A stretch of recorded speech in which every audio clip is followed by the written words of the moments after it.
From the forges to the feasting halls, the sounds of laughter and drinking echo around you. For some Vikings, their feasts were legendary, filled with the joy of raiding and pillaging. What would their tables have looked like? Let's find out. As the feast rages on, we come to the heart of a tale.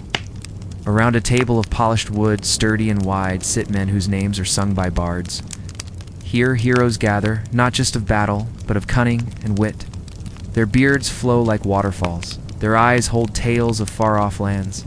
These are no common men. They're the most renowned Viking leaders. And this, a moment frozen in history. But who are these legends? How did they carve their places in sagas? And what do their choices tell us about the world they lived in? We'll meet some giants, some scoundrels, and one woman whose name echoes across the ages. Each of them has a story worth telling, and together they paint a picture of a Viking feast beyond just meat and mead. Let's get to know our heroes first. There's Ivar Ragnarsson, one of the most famous Viking leaders. His saga tells of battles and conquest across England and France. But he wasn't a fighter by birth. He was born with a disability, unable to walk. Yet he led armies, maybe with a chariot, or carried by loyal warriors. Next, we see King Harald Fairhair, a giant of a man said to be over 6 foot tall. Legacy is the unification of Norway under his rule. But it was hard fought, requiring battles and political skills. Lastly, there's the shield maiden Lagertha, daughter of a king. Her story blends fact and legend, but she's known for her skill in war and politics. She even banished a king after his death, taking control herself. So why are they here at this feast? Doesn't fit, does it? Well, here's the secret. This isn't any feast. It's the last supper of 3 legendary figures before their final battles. We're looking at the end of Viking tales, which means the food on their table holds more meaning than meets the eye. Before we dive into their dishes, let's think about what a Viking feast actually was. Picture a hall filled with warriors, their eyes gleaming with excitement, as they prepare for a night of storytelling and celebration. Tables piled high with roasted meats and fresh fish glisten in the flickering firelight. But it's not just about the food. A Viking feast was a chance to bond, to show off, and to honor the gods. This is a world where beer flowed freely, mead sweetened the songs, and where tales of adventure and daring deeds echoed until late into the night. At such gatherings, alliances were made, rivalries forgotten, and bonds of camaraderie were forged stronger than any chain. Now, let's go back to our hero's last meal. We can start with Ivar. Known for his strategic mind, he probably chose foods that gave him energy to plan. Think about dried fruits and nuts, maybe some fish for protein. These were easy to eat and pack, perfect for a leader on the go. Next to him, King Harald must have wanted hearty fare to keep him strong in battle. Maybe a roast boar or beef, symbolic of strength and courage. Finally, Lagertha, skilled in both combat and strategy, likely enjoyed a mix of flavors to keep her sharp. How about smoked salmon or pickled vegetables? Something to boost her endurance and add a tangy kick to the feast. But there's more to the table than just their personal meals. Each dish tells a bit of the Viking age. Take the centerpiece, a magnificent Yule log adorned with intricate carvings. This isn't just a way to keep the Great Hall warm. It's a symbol of the season. Yules were important to Vikings, a blend of pagan traditions and Christian influence. The Yule log represents the rebirth of the sun, hope in the darkest days. On either side of the log, we see the spirit of Odin, god of wisdom and war, holding a spear and a shield. On the other side, Thor, god of thunder, brandishes his mighty hammer, ready to protect the righteous. These figures watch over the feast, adding a touch of the divine to the earthly gathering. And then there are the smaller details that make the scene come alive. Beneath the table, a dog rests its head on the floor, a silent observer of the feast. Outside, the wind howls, reminding the guests of the dangers that lie beyond the safety of the hall. In this world, the line between life and death is thin, making each meal a celebration of existence itself. Now, as the fire crackles and shadows dance on the walls, the warriors grow silent. Even the wind seems to hold its breath. We can almost hear the thoughts of each character. Ivar plans his next move. Harald checks his weapons one last time, and Lagertha stares into the flames, lost in thought. They are preparing not just for battle, but for an uncertain future. And that uncertainty is reflected in their choice of drinks. Mead takes center stage. Made from fermented honey, It's a staple of Viking culture, used in celebrations and rituals. But today, it holds a special significance. Each sip is a toast to bravery, to loyalty, and to the gods. Beside the mead horn, a tankard of ale stands ready. Vikings loved their beer, and this simple drink was a part of everyday life. It quenches thirst and eases tension, but it also connects the Vikings to a broader world. During the Viking Age, trade routes brought not just goods, but ideas and people from distant lands. The taste of ale reminds them of these connections, of the world that awaits beyond the borders of their hall. But the feast isn't just about sustenance. It's a reflection of Viking values and beliefs. Look at the wooden bowls and platters on the table, symbols of a culture that honored nature and craftsmanship. Vikings used every part of what they harvested, and their respect for animals extended to using their skins and bones in everyday objects. Even the table itself is a testament to Viking ingenuity. It's made from the finest wood and carved with intricate designs. It's not just a place to eat, but a work of art, a piece of furniture that tells the story of its creators. And as the feast reaches its end, we see the true purpose of these final meals. Each dish, each drink, each decoration is a reminder of home, of family, and of the values that shaped their world. Before they leave the hall, they are not just warriors preparing for battle, they are Vikings sharing a last moment of unity, strength, and pride. As the echoes of their laughter fade, and the scent of roasting meat lingers in the air, we are left to contemplate the Viking Age through the simple yet profound symbols of their feasts. It's a reminder that even in a world of fierce warriors and legendary heroes, it's the small moments of joy, connection, and community that truly make life worth living. Our journey ends at a burial ship, a final resting place for a Viking hero. Can you hear the whispers of the past as the tide gently laps against the hull? Imagine the cold air whipping through the rigging and the scent of salt heavy in the air. This is a farewell not just to a warrior, but to an entire era. The sun dips below the horizon, painting the sky in hues of orange and purple. It's a fitting backdrop for a ceremony both somber and majestic. The ship itself is a testament to Viking innovation and seafaring skills. Sleek lines and sturdy construction, a reflection of their mastery over the seas. But tonight, it's more than just a vessel. It's a chariot to the afterlife, a passage to the realm of the gods. As the last rays of sunlight vanish, the ceremony begins. With a mix of reverence and sorrow, the Vikings lower the coffin into the ship's grave. Each movement precise and deliberate, a ritual honed by generations past. The silence is broken only by the mournful cries of relatives and the creak of ropes straining under the weight of tradition. When everything is in place, the moment arrives for the funeral pyre. The flames rise, licking at the ship's sails and billowing into the twilight sky. It's a spectacle both terrifying and inspiring, a fiery send-off to guide the hero on his final journey. The Vikings stand in silence as the ship, now ablaze with purpose, drifts away from the shore and into the waiting sea. As the flames reflect in their tearful eyes, we witness not just a funeral, but a deep connection to the mysteries of life and death. In the heart of this ritual, we see the essence of the Viking Age, a time when bravery and spirituality intertwine to create a culture that continues to fascinate us today. And as the burning ship disappears into the darkness, we are left with a profound sense of loss, but also the quiet satisfaction of knowing that the hero's journey is far from over. Deep in the bowels of the earth, under the furrowed brow of an ancient giant, lies another story.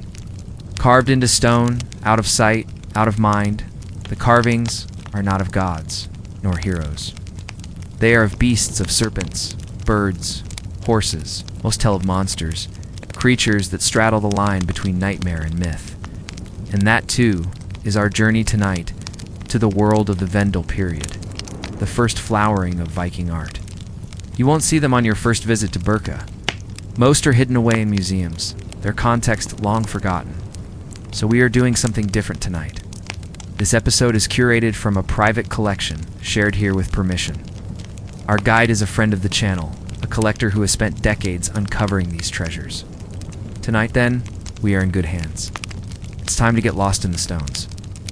And while you're getting comfortable, a reminder about our incredible community. You all make this show what it is, so thank you. And now on to the show. Welcome to the world of the Vendel period, where old ways met new, where Germanic tribes turned toward empire, and where, above all, there was art. It is found in tombs, mostly those made for the elite, either buried inside the great mounds or underneath simple stones. Take the silver strap fittings found in Mound 13. Their runic script is long gone, but the image remains. The head of a venomous serpent, its fangs bared, its eyes staring into the afterlife, or the garnet and silver brooch discovered in Mound 18. Its design is equally arresting, an owl perched upon a Gothic letter. To some, these objects represent paganism. To others, Christianity. In fact, both. In the world of the Vendel, people held fast to old beliefs, even as new ones took root. And nowhere is that clearer than in the art. Our tour tonight is not chronological, does not begin at the start or lead to the end. We are following threads, connections, motifs that weave through the years and reveal a culture bold enough to draw down the sun itself. It's when we start with the very stuff of monsters. This carving comes from a burial mound at Valsgård. It's discovered in 1903. It features one of the most iconic Vendel designs, a dual-headed snake biting its own tail. This is the Ouroboros, a symbol found in cultures all over the world and throughout time. It is eternity. It is balance. And as our host has suggested, it could be connected to the god Nijerd, whose name translates as Need Fire or Oath Fire, a deity associated with oaths, justice, and balance. Look closely, and you can almost feel the movement in the sculpture, as though the snake is alive, writhing and coiling, ready to spring. Our first scene, the seasons turn, and the north wind blows. We begin with a scene of autumn, a hunter armed with a spear, stalking his prey. In his wake, the leaves fall, and the sky takes on the colors of blood and fading light. Soon, winter arrives, blanketing the land in white. The hunter shelters, and we see how the seasons affect men as well as nature. Spring returns, and with it, hope. A new life begins. Animals are reborn, and the cycle continues. But with summer comes heat. Thunderstorms and flashes of lightning illuminate the hunter as he flees for shelter once more. The seasons turn again, and we are back where we started, to the beginning of autumn and the hunt. Let us turn to the runestones, and let us start with one of the oldest. This is U645, found in 1861 near the village of Stentifan. Runestones were used to commemorate ancestors, to declare a lineage, and sometimes to mark a grave. This one dates from around 300 AD, and it is missing most of its inscription. All we can read is part of a personal name. It's thought that the original inscription might have listed 3 generations of a family. Beneath the text is a trio of images. First, a pair of deer locked in combat, their antlers a tangle. Next, a smaller deer beside a human foot. Finally, a third deer, its neck broken, lying at the feet of 2 warriors. Is this a hunting scene, a battle? If so, what does it mean to have the foot of a deer beneath a memorial stone? What did it symbolize? These questions linger. No answers are close at hand. In our next piece, we see the wheel of fortune turning. At its center is a bear, the king of the forest. Above it, a raven flies, carrying a fish. Below, 4 stags gather around a tree. In Germanic lore, bears often symbolize strength and bravery. Ravens represented Odin, the supreme god. Fish, both plentiful and mysterious from the depths. Stags were symbols of fertility. Together, they form a scene of power and plenty. Yet even that can turn. On the reverse side of the stone, a different image entirely. 2 deer stride forward, chasing each other in endless loop. There is no predator, no feast, only motion and chase. Like the wheel itself, the seasons turn. Life changes. Nothing lasts forever, and that, too, is a message of the runestones. For our final example, we turn to another masterwork of Vendel art, the famous Bronze Age axe. This find came from the 1930s, discovered in the middle of Lake Siljan. It dates from around 400 AD, and its craftsmanship suggests it wasn't made locally. Instead, it was probably imported from the Mediterranean. Here's what we see. First, the handle is decorated with swirling lines, creating a sense of movement. Then the blade. It's decorated with scenes of combat. Warriors face off, each with a shield emblazoned by a beast. In the center, a monstrous creature seems to swallow the sun itself. And above, 2 eagles face each other, locked in eternal combat. Finally, The Eye of the Axe. Here, two serpents lock in a deadly embrace. In total, the scenes hint at battle and bloodshed, light and dark, a world where humans wage war and monsters roam free. It's said that the Vendel period saw the last of the great European migrations. As the Germanic peoples settled in their new lands, they brought with them the arts of war and the skills of craftsmen. That mingling of violence and beauty is clear in our final image. Here, a warrior sits astride his horse. In one hand, he holds a sword. In the other, a shield emblazoned with the image of a lion. His armor is finely wrought. His hair flows in the wind. And on his chest, a raven perches atop his shield. Again, we see the wheel of fortune, the seasons turning. Here, winter snows mingle with summer blooms and the stag watches from the shadows. Is this a moment of rest? A brief pause before the hunt resumes. The artist gives us no answers. He only shows us the image and leaves it to us to ponder the warrior, the beast, the raven, the seasons, the wheel. The Vendel period ended with the conversion of the Germanic peoples to Christianity. Old ways fell away, replaced by new ones. But the arto that endured, finding new subjects and inspiration, but always retaining a certain wildness. Let us leave the last words to our host. Collecting Vendel art is a labor of love. These pieces have been scattered for generations. Few of these objects have context. Their history is unknown, so piecing it together is a challenge. And it's why our collector friend has spent so much time poring over each detail, studying the symbols, the materials, the craftsmanship. It is an ongoing quest. And nowhere is that clearer than here, among these fragments of the past.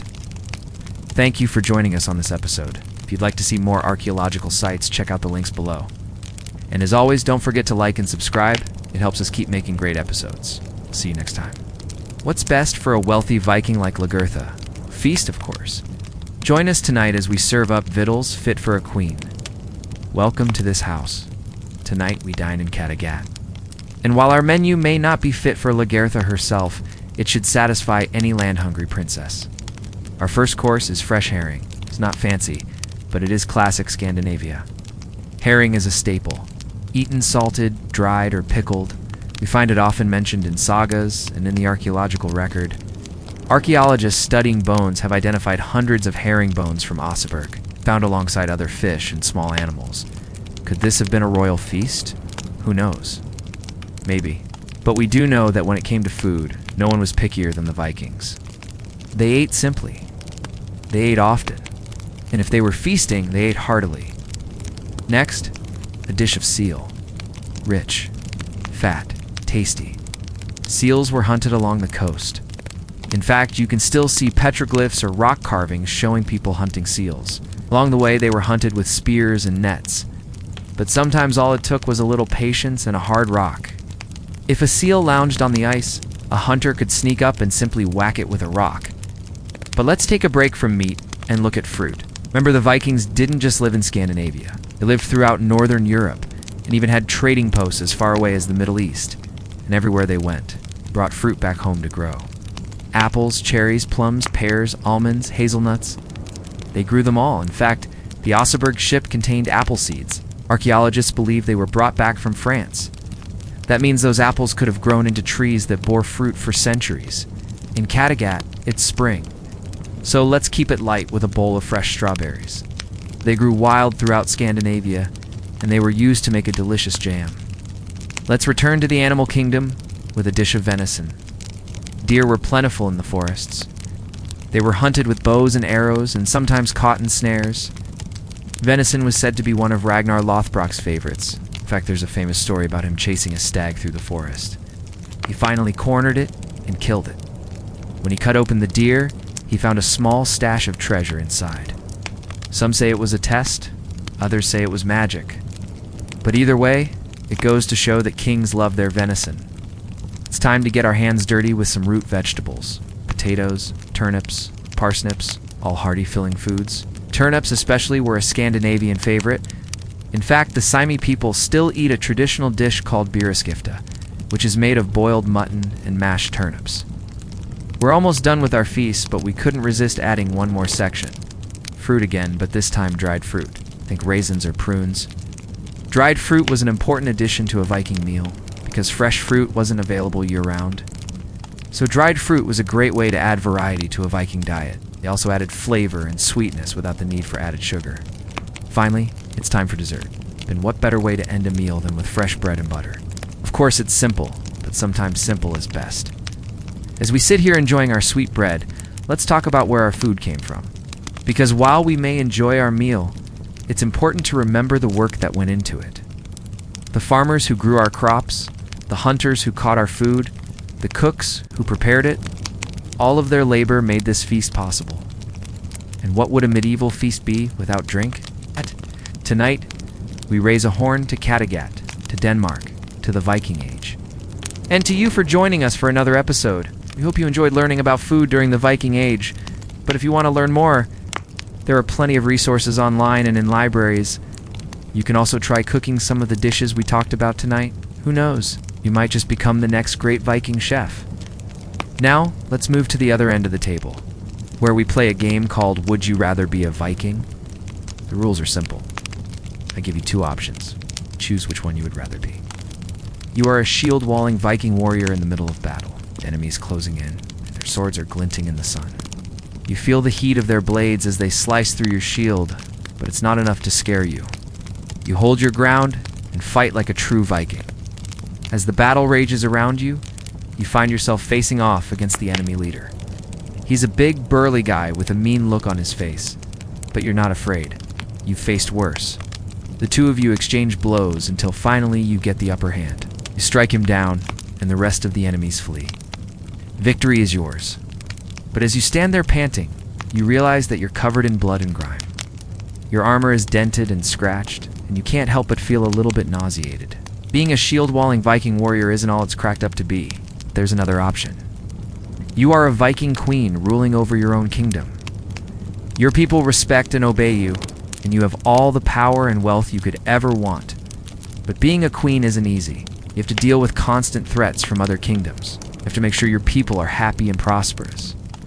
And you have to watch your back at all times. Just one wrong move, and you could lose everything.